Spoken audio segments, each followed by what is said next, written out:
Olá, alunos da terceira série, sejam muito bem-vindos à nossa aula de Geografia. Na aula de hoje, ainda dando continuidade aos estudos sobre a globalização, nós vamos ver como que o Brasil se insere nesse processo, como que a globalização ela tem seus impactos no território brasileiro, como que o Brasil, aos poucos, ele foi modernizando suas telecomunicações, foi modernizando as suas relações diplomáticas com os outros países e quais foram os fatores que levaram o Brasil a se tornar a potência regional que ela é hoje e um ator importante no jogo geopolítico internacional. Vamos ver a participação do Brasil no G8, no G20, no BRICS, no Mercosul, nas missões de paz da ONU e como que essas características acabaram por favorecer o Brasil na política externa. Eu espero que vocês gostem do conteúdo, qualquer dúvida estarei à disposição e vamos então assistir a mais uma aula da disciplina de Geografia. Olá, gente, bom dia. Nós vamos dar continuidade na nossa aula de hoje. Nós vamos dar início, na verdade, ao último capítulo relacionado ao conteúdo que está programado para nós vermos nesse bimestre, envolvendo a questão da globalização. Só que nesse capítulo nós vamos ver detalhadamente como que o Brasil ele se insere no processo de globalização, ok? Nós vamos ver como que o Brasil nos últimos anos ele se adaptou ao fluxo de globalização que estava acontecendo no mundo inteiro, como que o Brasil ele interagiu e ele interage com outros países nesse ideal de globalização. Como nós já vimos anteriormente, nos capítulos anteriores, a globalização, um dos objetivos principais dela é a questão da interação e integração entre economias, entre países, entre culturas, né? E com o Brasil não seria diferente. Algumas medidas que o Brasil ele vai e passa a adotar nos últimos anos tem como intuito de integrar o Brasil nesse sistema globalizado de mercadorias, de comércio, de transportes, de economia no modo geral, né? E isso faz com que o Brasil ele ganhe nos últimos anos um destaque, uma proeminência em algumas áreas, né? Principalmente na área econômica e na área comercial. O Brasil ele tem um papel bastante significativo hoje e nós vamos compreender como que esse papel significativo que o Brasil possui, ele teve sua origem entre os anos 80 e os anos 90 e como que esse papel, essa interação, ela vai repercutir dentro do território brasileiro. A sociedade brasileira, no que se refere à questão da globalização, no que se refere à questão de integração ao mundo globalizado, a sociedade brasileira ela também teve várias alterações, teve várias transformações internas que culminam hoje no que nós somos, a sociedade brasileira.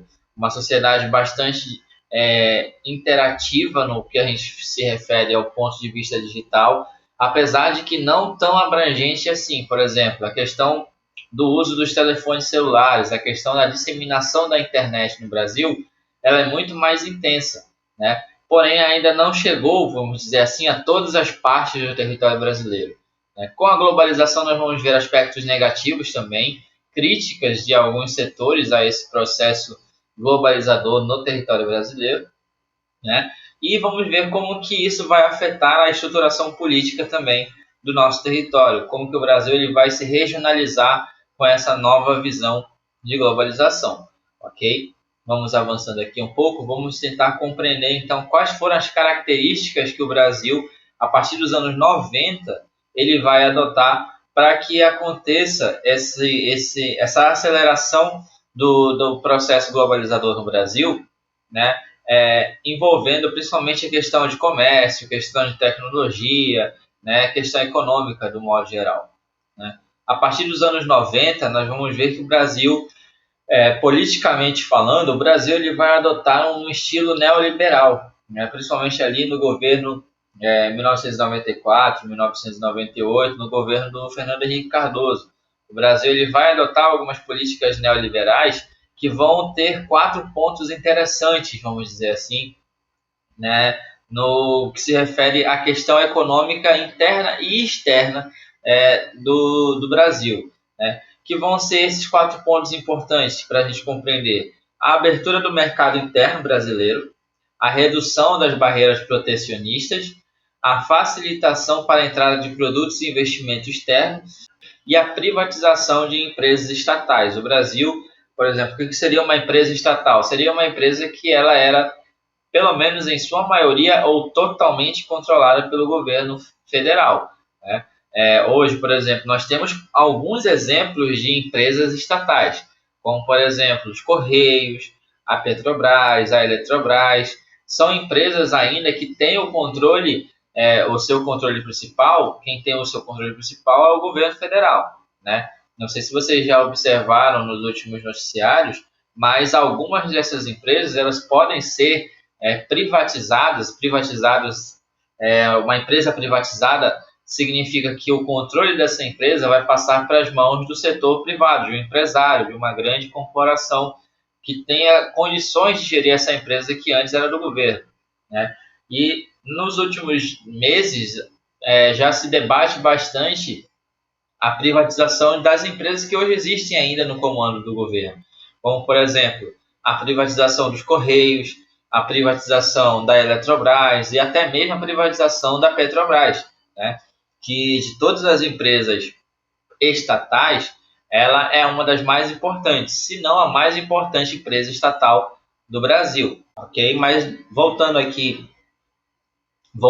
para o debate anterior, nos anos 90, várias empresas, sejam elas de controle federal ou controle estadual, várias empresas estatais no Brasil foram privatizadas, principalmente empresas relacionadas ao setor de comunicações, né? Empresas no setor de comunicações, elas foram amplamente privatizadas, foram vendidas e negociadas no comércio, tanto interno quanto no comércio externo do Brasil, né? Tivemos uma grande empresa mineradora, por exemplo, como a Vale do Rio Doce, ela chegou a ser vendida, foi privatizada para o mercado estrangeiro, né? Entre outros. Mas qual era o objetivo principal, então, de todo esse processo, de todas essas medidas neoliberais, né, que o Brasil adotou? Qual era o principal objetivo dela? Era estimular a entrada do capital estrangeiro e retomar o crescimento da economia. Lembrando a vocês que o Brasil ele estava enfrentando ainda, desde os anos 80, uma grave crise econômica, né? Uma grave crise econômica o Brasil estava enfrentando. Por exemplo, vocês podem perguntar dos pais, dos avós, das pessoas que viveram essa época dos anos 80, eles vão contar para vocês que, economicamente falando, o Brasil estava muito mal. A inflação era uma inflação gigantesca, era uma inflação muito alta, que os preços dos produtos eles chegavam a mudar várias vezes de valor no próprio dia, né? Havia um endividamento muito grande do governo federal do Brasil junto a bancos estrangeiros, né?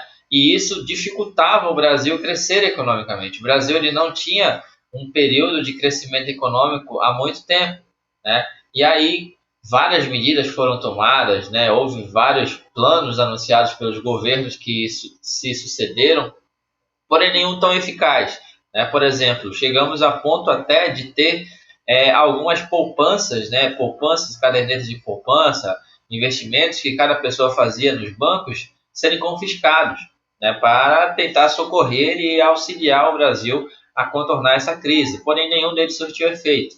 Até o ano de 1995, né? Já no governo do Fernando Henrique, no governo do Itamar Franco, na verdade, do Fernando Henrique, nós já vamos ter aí, então, o surgimento e a consolidação do Plano Real, que foram uma série de medidas econômicas visando contornar a situação econômica. O Plano Real foi um sucesso, a economia ela foi aos poucos se ajustando, né? E o Brasil ele continuou nesse modelo de planos neoliberais, de medidas neoliberais, para manter essa estabilização e o crescimento da economia nacional, né? Essas decisões elas consolidaram então a entrada do Brasil no modelo de globalização econômica, né? Como o resto do mundo, como já estavam boa parte das economias mundiais já estavam entrando na questão, por exemplo, da multipolaridade, né? Já estávamos aí saindo da Guerra Fria com o fim da União Soviética em 1991, né? E aí vários polos econômicos começaram a surgir, vários polos econômicos começaram a aparecer, não fazendo frente, vamos dizer assim, aos Estados Unidos, mas mostrando uma opção para os mercados, né? Por exemplo, começa a surgir a área de influência da União Europeia, depois começa a surgir o Japão, e hoje nós vamos ter várias outras áreas de influência mundo afora que se interagem, né? Nesse processo de circulação do fluxo econômico, ok? Vamos avançando aqui, vamos observando mais outras características em relação a isso, né? Como já era muito comum, vamos dizer assim, o surgimento de blocos econômicos, até mesmo para uma melhor interação dos países na globalização. A questão do isolamento de países já não era vista como algo benéfico. E aí vários blocos econômicos, a exemplo da União Europeia, começaram a ser criados e a ser estabelecidos como a melhor forma de que os interesses desses países pudessem ser atendidos, né? Uma vez que seria mais fácil os interesses em comum dos países no bloco econômico serem atendidos do que o interesse individual de cada um, né? O Brasil, então, com essa questão de tomar essas medidas já visando o processo globalizatório, ele vai se integrar no mercado exterior, ele vai fazer com que os seus produtos pudessem ser alcançados no mercado exterior, né? E para melhor alcançar esse objetivo, no ano de 1991 é formado um bloco regional do Brasil, né? O Brasil, juntamente com a Argentina, com o Paraguai e o Uruguai, inicialmente, eles se unem e formam o Mercosul, né? O Mercosul, que é o Mercado Comum do Sul. Seria um bloco onde os interesses desses 4 países, primeiramente, e depois, com a Venezuela aderindo ao bloco em 2012, seriam uma maneira de reivindicar com mais êxito, vamos dizer assim, os interesses desses países, né? Boa parte deles com suas economias em reestruturação, com as suas economias em crescimento até então, nesse período, e visando manter esse panorama de crescimento, eles se unem para que os interesses deles possam ser resumidos nos interesses desse bloco econômico, né? Isso vai facilitar muito o Brasil, o aumento da importância do Brasil dentro do continente sul-americano, né? Com a chegada do Mercosul, as exportações e as relações comerciais entre o Brasil e os vizinhos ali próximo, elas aumentaram bastante a partir da década de 90, né?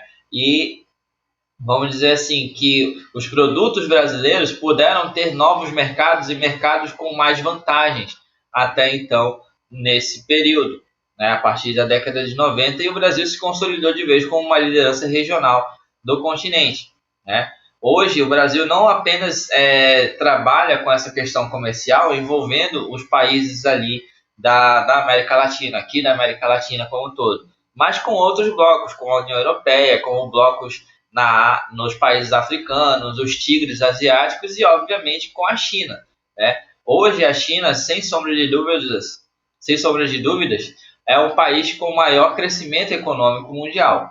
E boa parte do mercado consumidor tem a China como um parceiro comercial importante, né? E não é diferente com o Brasil.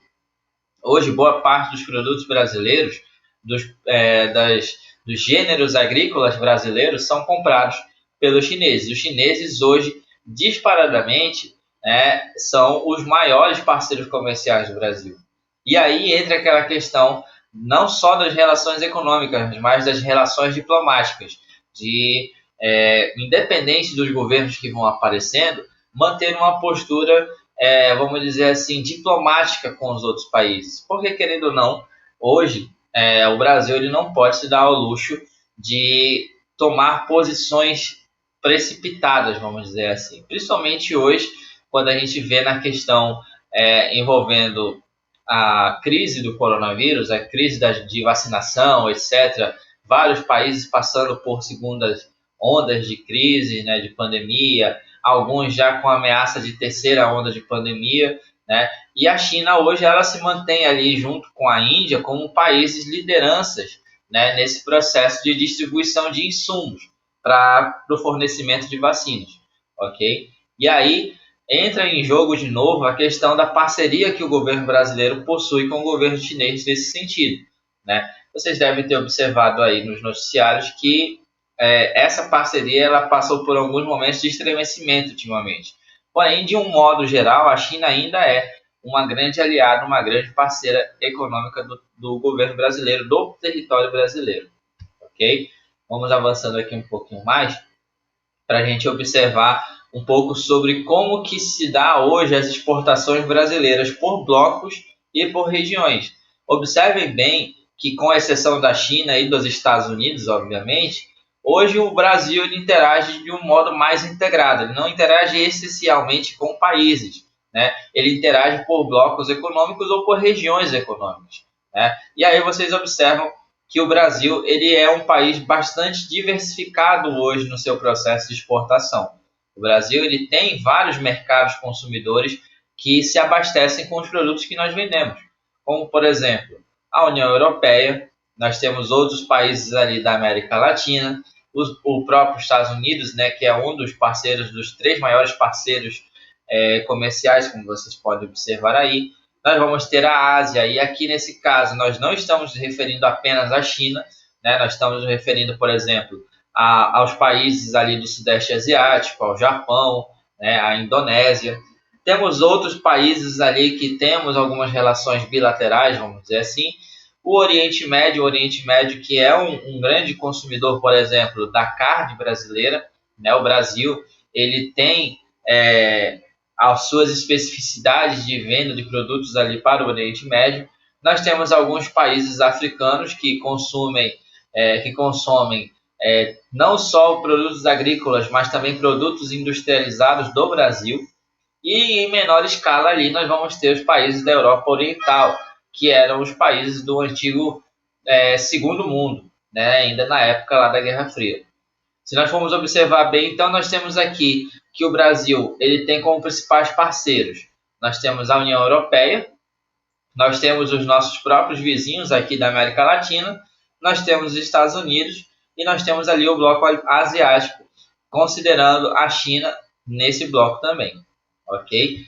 Vamos observando aqui mais adiante, em relação aos organismos que foram surgindo ao longo do tempo, né? Principalmente após aquele fim do período considerado Guerra Fria, né? Nós vamos só voltando um pouquinho anteriormente aqui em relação ao Mercosul, uma informação importante que acabou passando batido. O Mercosul, como vocês podem observar bem aqui, a princípio ele tinha 4 países, né? O Brasil, a Argentina, o Paraguai e o Uruguai. Em 2012, a Venezuela ela foi integrada ao bloco econômico. A Venezuela ela foi integrada como membro oficial. Porém, em 2016, a Venezuela ela foi expulsa do bloco, né? Porque no Mercosul nós temos no Mercosul uma cláusula conhecida como cláusula democrática, né? E o que acontece? O que trata essa cláusula democrática? Quando um país membro do bloco ele passa por uma agitação política interna que visa acabar com a ordem constitucional, né, ele é passível de expulsão. Professor, o senhor falou grego para a gente agora, explique melhor. Quando um país ele sofre um golpe de Estado, quando o país ele começa a ter medidas políticas dentro dele, medidas autoritárias, como, por exemplo, fechamento, censura de jornais, perseguição a opositores, entre outras coisas, esse país ele vai ferir a cláusula democrática, né? E quando ele fere essa cláusula democrática, a princípio o que vai acontecer vai ser a suspensão dos direitos dele no bloco.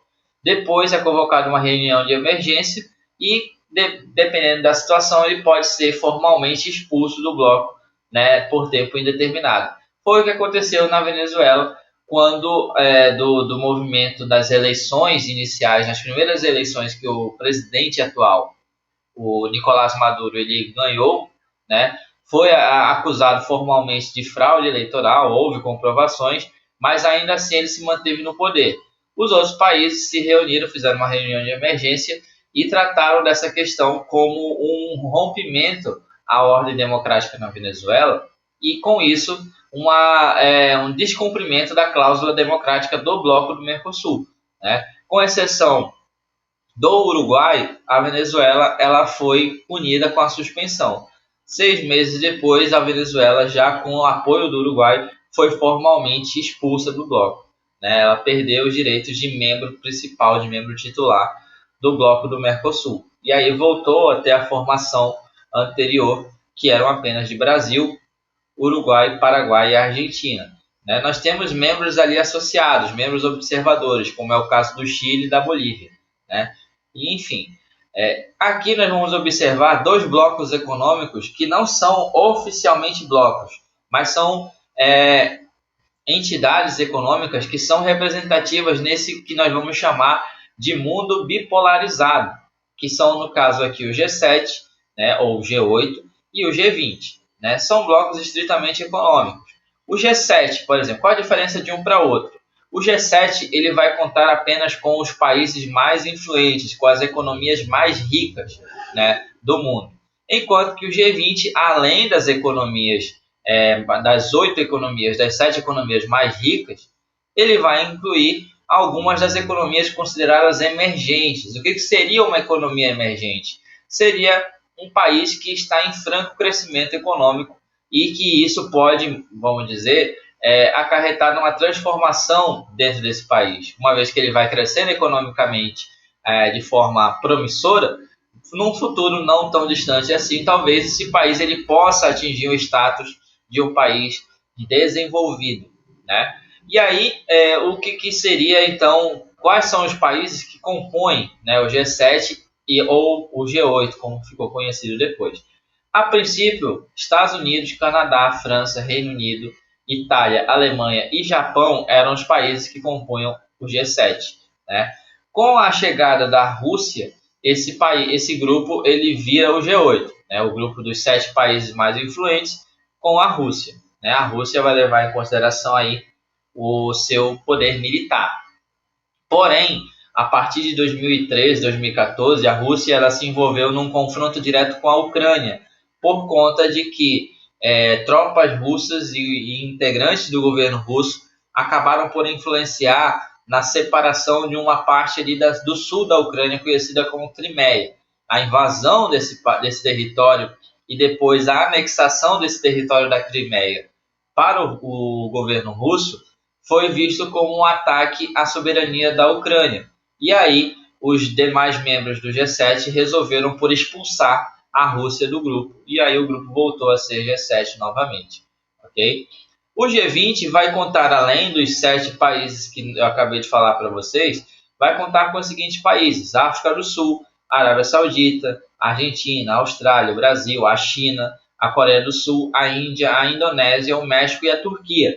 Né? Esses países, periodicamente, eles vão, além do representante das Nações Unidas, do Banco Mundial e da União Europeia, esses países eles vão esporadicamente se reunir para decidir algumas situações para a melhoria do desenvolvimento econômico mundial.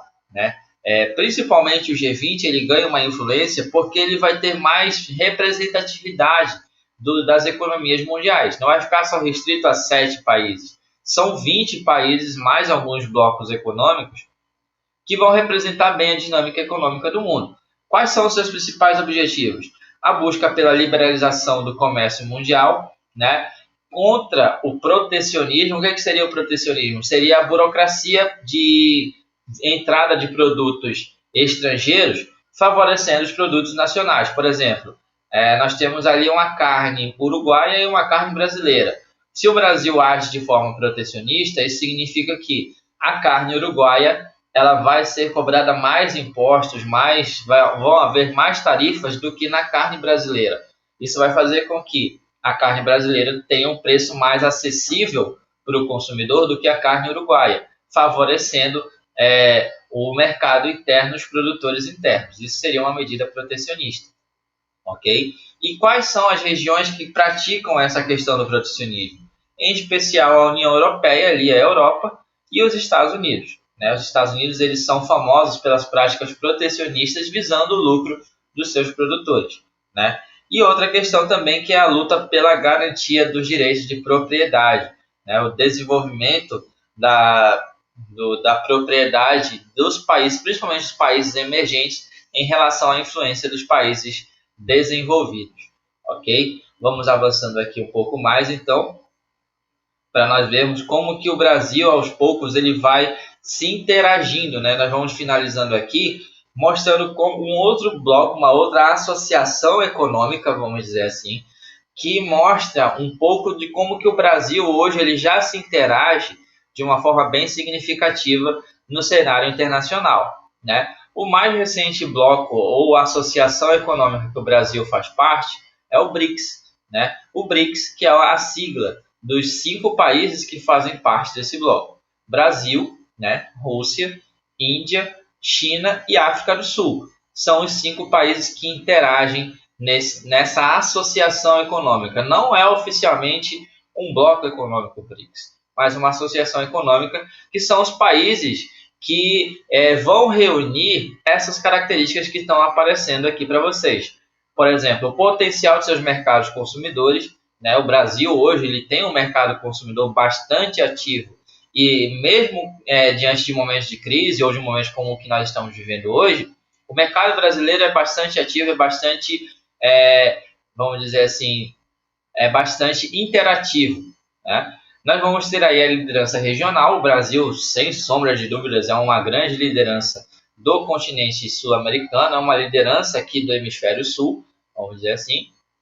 Investimentos recebidos do exterior, nós temos aí o Brasil como um dos destinos de maior investimento, né, do mercado estrangeiro, do capital estrangeiro, seja em várias áreas do desenvolvimento do Brasil, existem bastantes investimentos, vários investimentos nesse setor, nessa iniciativa, né? E muitos desses investimentos são pautados para a infraestrutura, né? Se vocês observarem, vocês devem saber tranquilamente que o Brasil ele é um país continental, é um país gigantesco que é necessário haver esse investimento na sua infraestrutura, seja ela para desenvolvimento interno, seja ela para escoamento dos produtos que são produzidos aqui e vendidos para o comércio estrangeiro, né? E isso vai ser uma característica que vai se repetir nesses países, na Rússia, na Índia, na China e na África do Sul, né? E aí o que acontece? Esses países eles se unem, se interagem para criar um bloco econômico que vai atender um pouco a esses interesses de cada um, ok?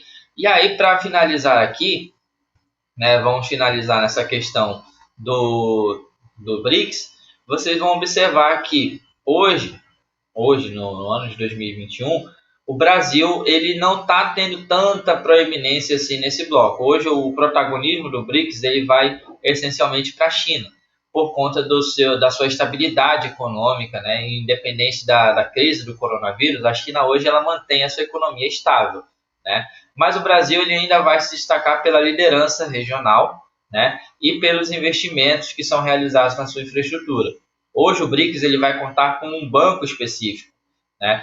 Que tem a finalidade de desenvolver cada vez mais, né? Os membros que fazem parte dessa associação, né, com aportes econômicos, até mesmo com auxílio econômico, caso algum deles esteja em dificuldades, ok?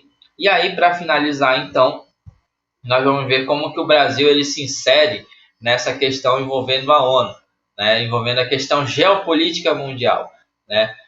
O Brasil ele vai ser um país bastante influente, principalmente na questão das Nações Unidas, do Conselho de Segurança das Nações Unidas. O Brasil, ele sempre que pode, sempre que é requisitado pela ONU, ele envia missões de paz.